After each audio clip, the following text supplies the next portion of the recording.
Hey folks, welcome back. So, between episodes here, we did a quick live stream and caught up on a lot of things, and then there was a little bit of off-camera work as well. Primarily, I worked on our cooking algorithm here. What I realized is we could use the group functionality and group nodes to kind of condense all the different commands for making each item into its own subset. And then number two, what we could do is check if we already had some of that food made. The idea being is that we want to capture, or we want to have several different stacks of foods. The way I was doing it previous was making whatever we could make, and my variety of foods started to dissipate over time. So now if we look, you'll see that I've added, we got stacks of hot dogs and flour and bread and toast and all that good stuff. And on top of it, I've added actually cake at this point.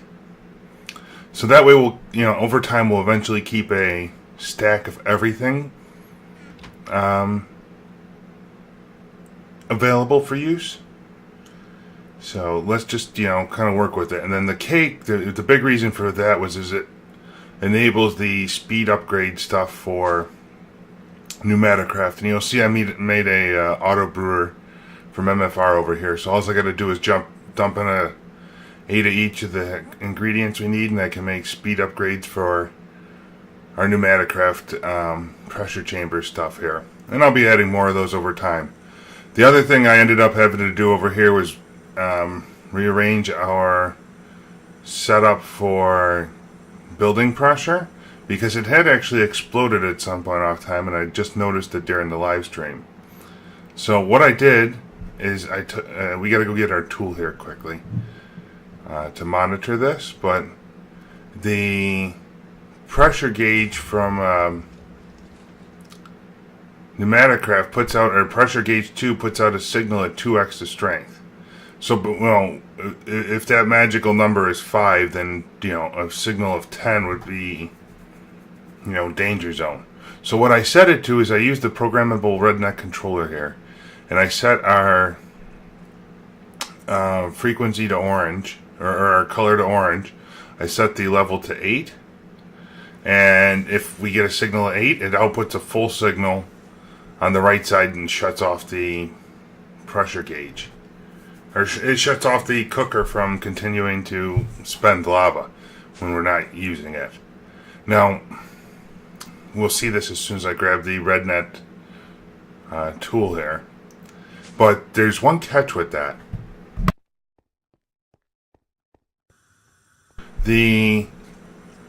While it realizes that we do not need to burn any more lava, it may still be burning for a while, depending how quickly we just consumed the last bucket of lava to make more pressure.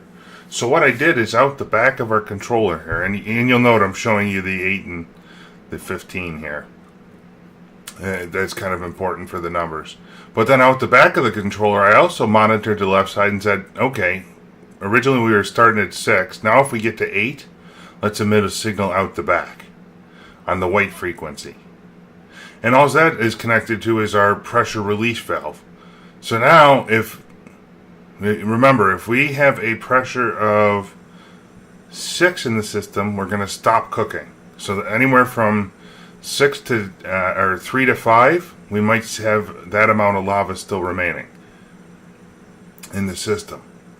But we've stopped. We will not consume the next bucket. Now, if we are not using that pressure, it could blow up. It could build up and explode. So if we get to a level of 4, and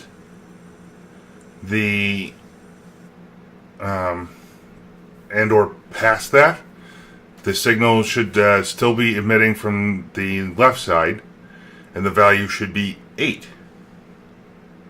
So if we get a value of 8 or 9 or 10, and hopefully not any greater than that, but if we do, it'll release the pressure right then and there. So I'll be testing this over time, and we'll see how it works, and kind of go from there. But, it turns out that we do need a tremendous amount more circuit boards and plastic and all this good stuff, so I kind of want to get that taken care of. and go from there.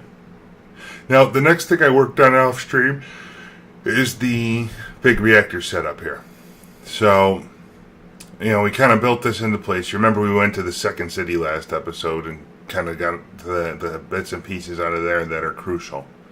And all I'm doing is with the access ports on the back here, that's how we can kind of reprocess yellorium if we need it, and turn it back into, remember the yellorium gets turned into cyanide as a byproduct of the big reactor, and then we could reprocess cyanide into plutonium. So we'll take care of that shortly. First and foremost, though, we have to fill up the reactor with liquid here, and I think we're going to end up doing that with Enderium. I had originally thought I was going to use water, but then I decided against it and ended up using Enderium, just because it makes things easier.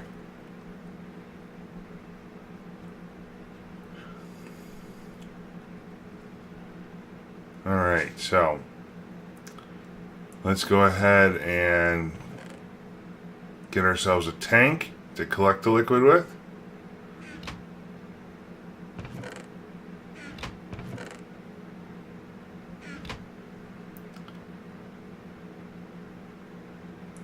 And at this moment I had a interesting key issue here, so I did a quick cut and came back just to fix it up. So we're back, and I started processing Enderium, and I started filling up a tank with it. I calculated that we needed exactly 32 buckets worth of it. So I took one of our copper tanks and increased it to a capacity of 32. We have the resources for it now, so it's not too big of a deal. And then what I did here is decided to take and finish processing that material, or the Enderium, off camera to get it ready to go. So you can see the count of 8 per column here, and then there's 4 columns we need to fill in.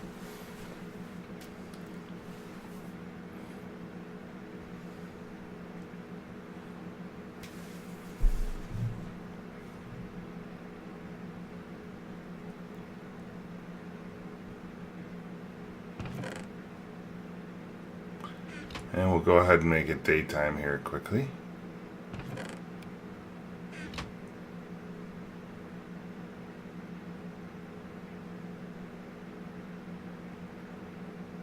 Oh, and then the other thing I was talking about here is you'll notice that my weaponry has changed at this point. During the live stream, we had some kind of a glitch occur where my character out at the second city just vanished with a bunch of our good gear on it, so we had to remake it quickly. And, this time it's all iron rather than a bronze base, but it'll take time to ramp it up. And what I did out at our second city base is I made 2 beast base barrels, so I could go out there and just dig for dust as needed. And we'll just kind of be able to stick it in the barrel and it'll automatically be back here. And then with our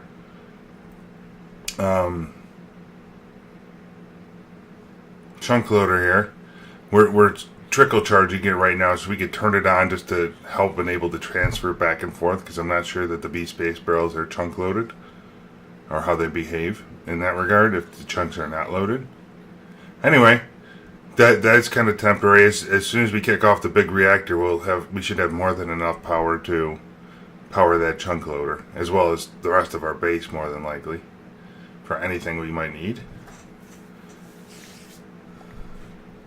Let's grab our ender pearls and keep filling things up. And I realized that I'm going to need quite a few more ender pearls, so we'll have to work on that. And it looks like the conveyor belts got knocked off by an explosion again, so I'll have to fix that. So I will be back next episode after we complete all of this. Thanks for watching, and we'll see you soon.